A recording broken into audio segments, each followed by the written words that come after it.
काय झालं बोल, काय म्हणते तू? मी नाही तेच सांगते तुला. अगं सांग की तू. नाही तुम्हीच बोला आता. अहो दाजी, ती काय तुम्ही काय दोघं सारखीच, मला बोला.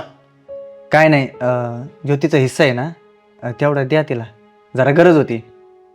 हिस्सा म्हणजे घरातला का वावरातला? कुठलाही जो येतो त्याच्या वाटेल ते देऊन टाका. अहो एवढंच ना दाजी, मग त्यासाठी फोन करून काय बोलवायची गरज होती? अहो कधी तुम्ही आले असते चक्कर मारायला, आणि चक्कर मारता मारता बोलले असते तरी झालं असतं. त्यात काय एवढं? अहो बहीण काय आणि मी काय, आम्ही काय वेगळे आहे का? देऊन टाकला हिस्सा, चला. आणि हिस्सा काय मागताय, जे आहे ते तिचंच आहे. अहो बहिणींना केल्याने काय कमी पडत नाही दाजी आम्हाला. उलट आहे ना, माझीच इच्छा होती की ताईसाठी काहीतरी करावं, एखादं मोठं काम निघलं तर तिला मदत करावी. चालतंय, त्याला काय. अहो घरी नाहीतरी कोणी आई वडील गेल्यापासून मी आणि माझी बायको, आणि तिच्यानंतर माझी बहीण तरी माझ्यासाठी. हिस्साच म्हणत असाल ना तुम्ही, देऊन टाकलं, चला.